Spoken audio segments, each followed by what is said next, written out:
আপনি হয়তো শুনে থাকবেন যে আমাদের সূর্যের আলো পৃথিবীতে পৌঁছাতে 8 মিনিট সময় নেয়। মহাকাশে একে এই দূরত্বটুকু অতিক্রম করতে হয়, কিন্তু আপনি হয়তো জানেন না যে প্রতিদিন সকালে আপনি যে আলো দেখেন তা আসলে মিশরের গ্রেট পিরামিডের চেয়েও পুরনো।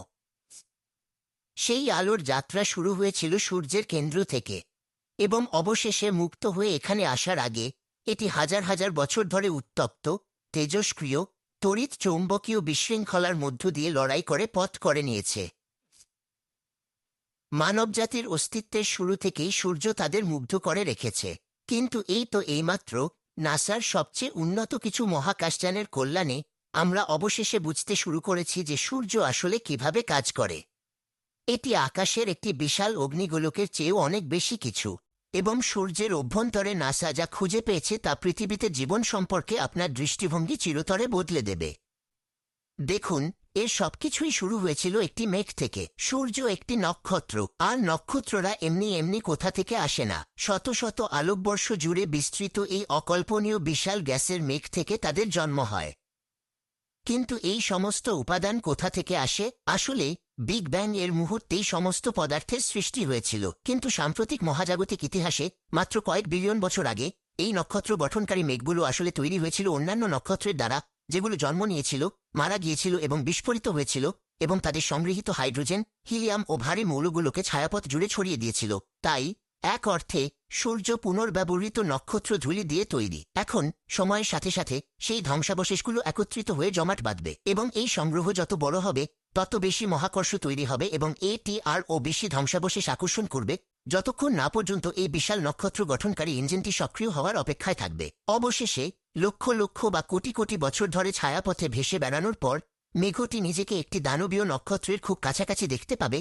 ঠিক সেই সময়ই নক্ষত্রটি একটি সুপারনোভায় বিস্ফোরিত হবে, এবং সেই বিস্ফোরণের অভিঘাত তরঙ্গ মেঘের মধ্যে এমনভাবে ছড়িয়ে পড়বে যেমন বালিশে হাত দিয়ে চাপ দেওয়া হয়। একবার সেই ধাক্কা লাগলে মহাকর্ষ তার কাজ শুরু করে। মেঘের অঞ্চলগুলো উচ্চ ঘনত্বে সংকুচিত হয়, যা দ্রুত চারপাশের পদার্থকে নিজের দিকে টেনে নিতে শুরু করে। এটি মহাকর্ষ বলকে এমনভাবে বাড়িয়ে তোলে যে ঘন গ্যাসের এই নতুন পকেটগুলো নিজেদের ভারে সংকুচিত হতে শুরু করে এবং আরও উত্তপ্ত ও ঘন হয়ে ওঠে, যতক্ষণ না পদার্থ একত্রিত হয়ে একটি শক্ত গিঁট তৈরি করে। এটি একটি ভবিষ্যৎ নক্ষত্রের বীজ। আমাদের আদি বিশাল গ্যাসীয় মেঘের মধ্যে উচ্চ ঘনত্বের সেই পকেটগুলো থেকে অনেক নক্ষত্রের বীজ তৈরি হবে। নক্ষত্ররা দলবদ্ধভাবে জন্ম নেয়, এবং সেই নতুন বীজগুলোর মধ্যে একটি অবশেষে আমাদের সূর্য হয়ে উঠবে। ভ্রূণ পর্যায়ে তখনও কোনো আলো থাকে না, থাকে শুধু প্রোটোস্টেলার কোর নামক একটি ঘন অন্ধকার গ্যাসের গোলক। এই গোলকটির আকার বিশাল, আমাদের প্রকৃত সৌরজগতের চেয়েও বড়, এবং এটি কয়েক মিলিয়ন বছর ধরে সেই আদি মেঘের অবশিষ্ট অংশ থেকে আরও বেশি পদার্থ আকর্ষণ করতে থাকবে, একটি শক্তিশালী মহাকর্ষ বল তৈরি করবে এবং ভেতরের দিকে সংকুচিত হয়ে আরও উত্তপ্ত, ঘন ও ছোট হয়ে উঠবে। সময় যত গড়ায়, আপনি একটি গ্যাসকে যত বেশি সংকুচিত করবেন, তার ভেতরের কণাগুলোর একে অপরের সাথে ধাক্কা খাওয়ার সম্ভাবনা তত বাড়বে। তারা যত বেশি এদিক ওদিক ছোটাছুটি করে তত দ্রুত চলে, তারা যত দ্রুত চলে তত বেশি শক্তি গ্রহণ করে এবং তত বেশি তাপ উৎপন্ন করতে পারে। অবশেষে কেন্দ্রটি এতটাই উত্তপ্ত হয়ে উঠবে যে প্রথম আলোর দেখা মিলবে। একেই এখন বলা হয় প্রোটোয়ার। এটি এখনও পুরোপুরি জীবন্ত হয়ে ওঠেনি, কিন্তু এই সংকুচিত গ্যাস থেকে শক্তি উৎপন্ন করতে শুরু করেছে। আরও প্রায় 10 লক্ষ বছর পর এমন একটি মুহূর্ত আসবে যা সবকিছু বদলে দেবে। যখন কেন্দ্রের ভেতরের তাপমাত্রা 1 কোটি ডিগ্রি সেলসিয়াসে পৌঁছাবে, তখন একটি শক্তিশালী বিক্রিয়া শুরু হবে। এটি মহাবিশ্বের একটি মৌলিক গঠন উপাদান। আমাদের জানা সমস্ত প্রাণের উৎস এটি। আমাদের প্রোটোয়ারের কেন্দ্রে হাইড্রোজেন পরমাণুগুলো এতটাই শক্তিপ্রাপ্ত হয় যে তারা একে অপরের সাথে প্রচণ্ড জোরে ধাক্কা খেতে শুরু করে এবং একীভূত হয়ে নতুন পরমাণু তৈরি করতে থাকে। আর সেই একীভূতকরণের ফলে নির্গত শক্তি অবশেষে সূর্যকে একটি তারায় পরিণত করে। যেন মহাজাগতিক সুইচ টিপে দেওয়ার মতো আমাদের সৌরজগতের আলোর আগমন ঘটেছে।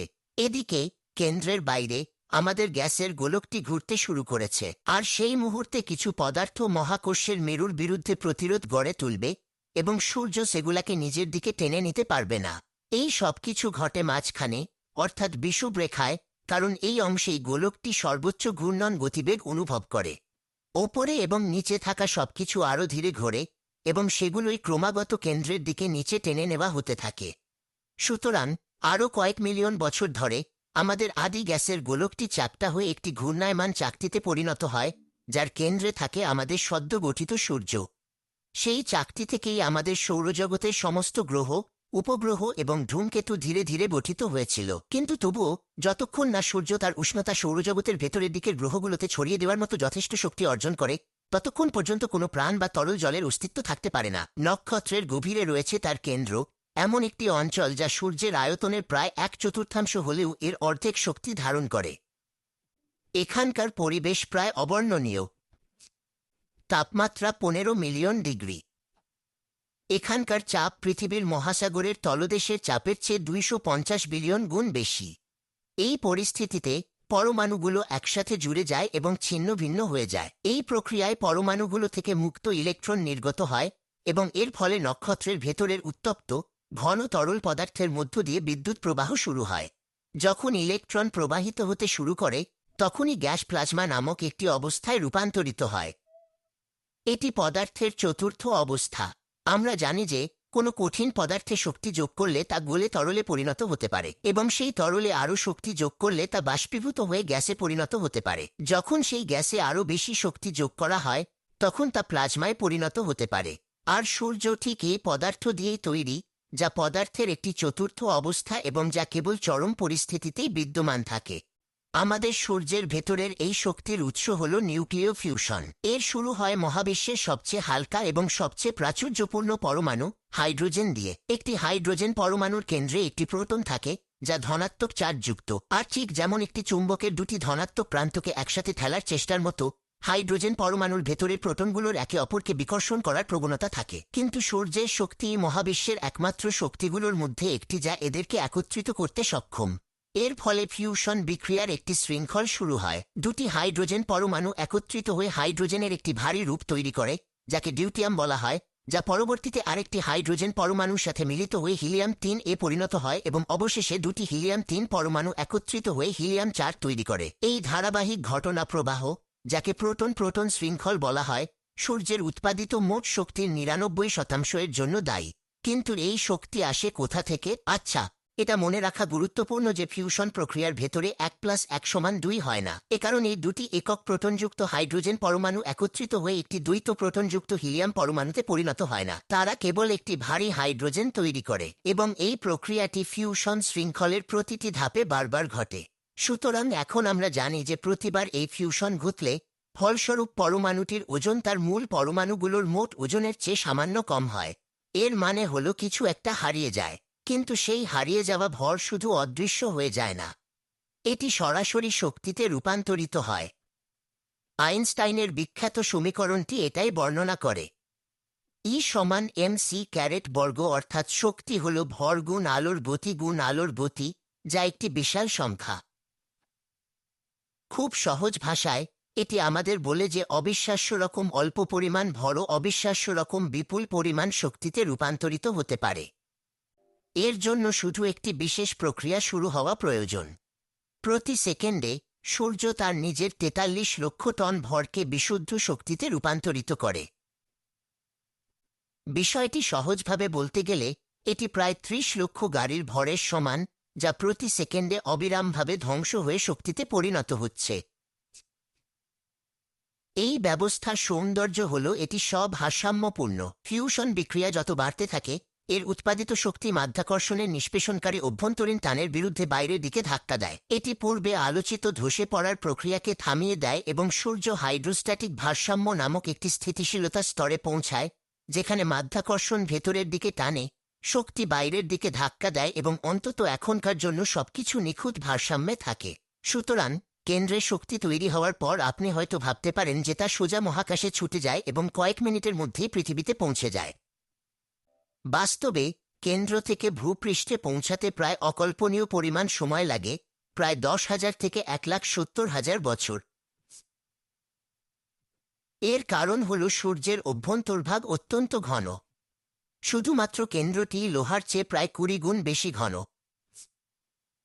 সুতরাং আপনার দাদু ঠাকুরমার রান্নাঘরের সবচেয়ে ভারী কালো কাস্ট আয়রনের প্যান্টির কথা ভাবুন এবং তারপর কল্পনা করার চেষ্টা করুন যে একই আকার বজায় রেখেও সেটির ওজন 20 গুণ বেশি এবং এটি 15 মিলিয়ন ডিগ্রি তাপমাত্রার বিদ্যুতায়িত প্লাজমা দিয়ে তৈরি। এটাই সূর্যের কেন্দ্র এবং আপনার জানালার বাইরের আলো সেখান থেকেই আসে। কেন্দ্র থেকে শক্তি ফোটন নামক আলোর কণা হিসেবে বাইরের দিকে ছড়িয়ে পড়ে, কিন্তু সেই ফোটনগুলো সরল রেখায় চলে না। এগুলো সূর্যের অভ্যন্তরের অন্যান্য কণার সাথে সম্ভাব্য সবদিকে ধাক্কা খেয়ে প্রতিফলিত হয় এবং ক্রমাগত শোষিত ও বিকিরিত হতে থাকে। কল্পনা করুন, আপনি চোখ বন্ধ করে একটি জনাকীর্ণ শপিং মলের মধ্যে দিয়ে হাঁটার চেষ্টা করছেন, আর প্রতিটি পদক্ষেপে মানুষ ও দেয়ালে ধাক্কা খাচ্ছেন। অনিবার্যভাবে হাজার হাজার বছর ধরে উদ্দেশ্যহীনভাবে ঘুরে বেড়ানোর পর আপনি একটি সিনাবনের কাছে এসে পৌঁছাবেন। বিজ্ঞানীরা এই প্রক্রিয়াটিকে গতিশীল ব্রাউনি বলে থাকেন। আর এই বিশৃঙ্খল বিচরণের সময় ফোটনগুলো সম্পূর্ণ অদৃশ্য কোনো বস্তু থেকে আমাদের পরিচিত দিনের আলোতে রূপান্তরিত হয়। কেন্দ্রের কাছাকাছি ফোটনগুলো এত বেশি শক্তি বহন করে যে তারা অতি উচ্চ কম্পাঙ্কে কম্পিত হতে থাকে, যা আমাদের পরিচিত আলোর দৃশ্যমান বর্ণালীর অনেক ঊর্ধ্বে। তাদের যাত্রা শুরু হয় অতিবেগুনি রশ্মির বাইরে এবং এক্স রের জগতে, এবং তারপর মহাজাগতিক শপিং মলে হাজার হাজার বছর ধরে ঘুরে বেড়ানোর পর যখন তারা অবশেষে ভূপৃষ্ঠে পৌঁছায়, তখন তাদের গতি কমে যায় এবং যথেষ্ট শীতল হয়ে আমাদের পরিচিত দৃশ্যমান আলো ও অতিবেগুনি রশ্মিতে পরিণত হয়। এটি সেই আশ্চর্যজনক প্রক্রিয়া যা আপনাকে, আমাকে এবং পৃথিবীর অন্য সবকিছুকে, এমনকি হয়তো সৌরজগতের অন্য কোনো অদ্ভুত জায়গাকেও জীবন দান করে। সুতরাং পরের বার যখন আপনি আপনার জানালা দিয়ে আরেকটি উজ্জ্বল, রৌদ্রোজ্জ্বল দিনের দিকে তাকাবেন, তখন এই সবকিছুর কথা ভাববেন।